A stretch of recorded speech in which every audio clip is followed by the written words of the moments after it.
Un petit café, hein. Un petit café sauce tartare, sauce bernaise, hein.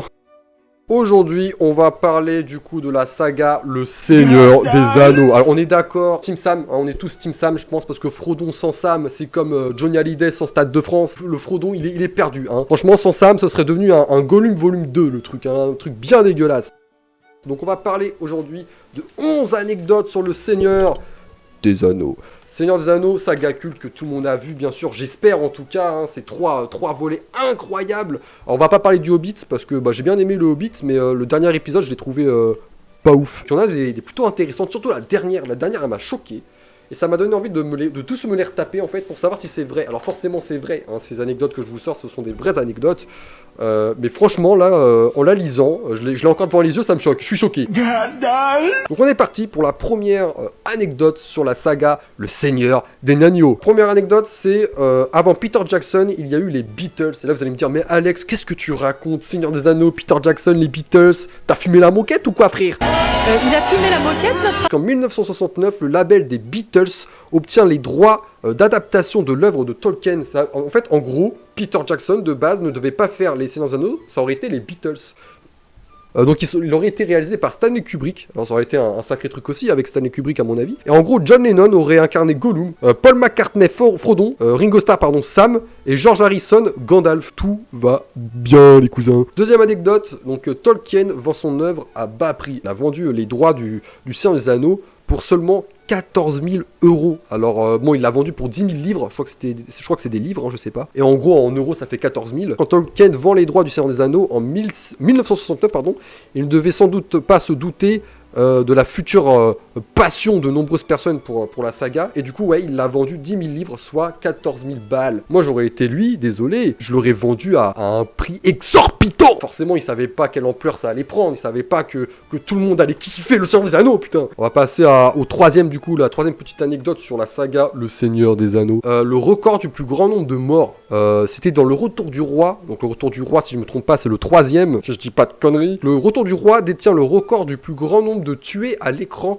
soit 836 personnes. C'est un truc de fou parce qu'il y a plein de films de guerre qui sont sortis depuis là. Je pense à quoi? Je pense à 300, je pense à plein de films comme ça. Et ils ont pas passé ce record. Enfin, après, tu me diras, 836 personnes, faut y aller. On va passer à la quatrième. 1, 2, 3, 4, ouais. Qui va concerner Christopher Lee. Christopher Lee, qui est le seul acteur du casting à avoir rencontré Tolkien. C'est le seul. C'est un truc de fou quand même. Donc quand il était plus jeune, Christopher Lee a eu la chance de rencontrer Tolkien dans un pub. Étant grand fan, il a tout de suite postulé pour un rôle quand il a entendu parler de l'adaptation de Peter Jackson. Voilà. Du coup, il a eu le rôle du fameux Frodon.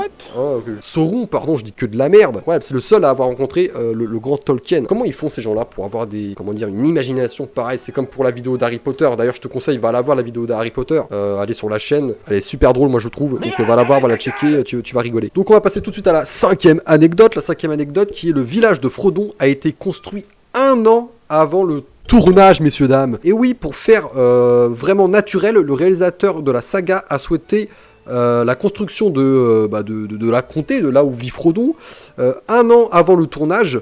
Cela a permis à la végétation de bien prendre sa place et ne pas donner l'impression d'un décor artificiel. Mais en même temps, ça rend vachement bien dans le film. Après, on a un beau décor avec une belle pelouse.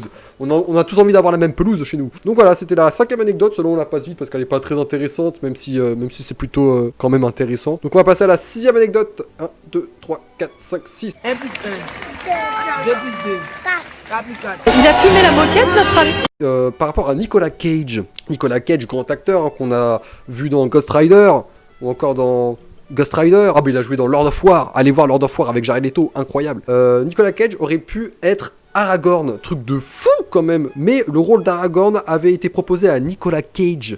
Mais celui-ci a décliné l'offre car il aurait été éloigné de sa famille pendant trop longtemps en fait. Moi j'en aurais eu rien à foutre clairement, j'aurais pris le rôle.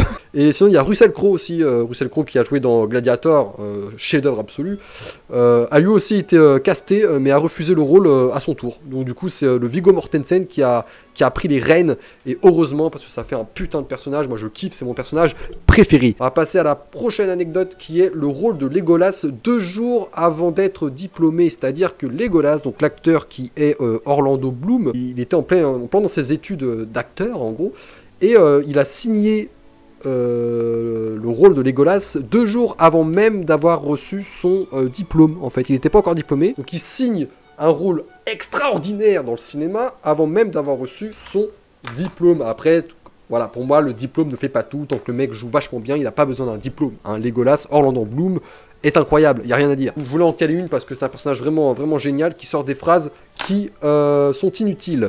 Prochain petit fait, 8 acteurs ont le même tatouage parce qu'en fait tous les acteurs de la communauté se sont tatoués sur l'épaule le numéro 9. Alors vous allez me dire, mais attends, numéro 9 c'est qu'il y a 9 gars dans la communauté et pourquoi il n'y a que 8 acteurs qui sont tatoués, putain? Parce qu'en fait Ghibli, l'acteur qui joue Ghibli, le nain, n'a pas voulu se faire tatouer, non pas parce qu'il détestait la communauté, non, c'est parce qu'il a tout simplement pas envie d'être tatoué. Voilà, il a le droit, s'il a pas envie d'être tatoué, nous cassez pas les couilles. Tous les autres acteurs, donc Legolas, Orlando Bloom, Mortensen, tout ça, ils ont tous le petit 9 tatoué au niveau de l'épaule. C'est plutôt sympa et voilà, ils sont dans la communauté à vie et je trouve ça super chouette. Bon, Ghibli il a pas voulu le faire, mais c'est pas grave, il restera quand même dans la communauté. C'est la prochaine petite anecdote sur le nain géant. On va parler à nouveau de Ghibli, tout simplement parce que John Rhys Davies, donc c'est l'acteur qui joue ce rôle, en réalité il mesure 1m85. Il est très grand, il est plus grand que moi. Moi je fais 1m81 et je me trouve déjà trop grand. Lui, il fait 4 cm de plus, vous vous rendez compte, 4 cm de plus. Et du coup, toutes les scènes où il apparaît en entier sont interprétées par une doublure. On va passer à l'avant-dernière petite anecdote. Un souvenir pour la vie. Alors, je me souviens plus du tout c'est quoi cette anecdote. Elijah Wood et Andy Serkis se sont vus offrir à la fin du tournage un exemplaire de l'anneau unique par Peter Jackson en personne. Truc de ouf. Ça veut dire que Andy Serkis, qui joue le rôle de Gollum, et Elijah Wood, qui joue le rôle de Frodon, ils ont tous un exemplaire de l'anneau, du véritable anneau.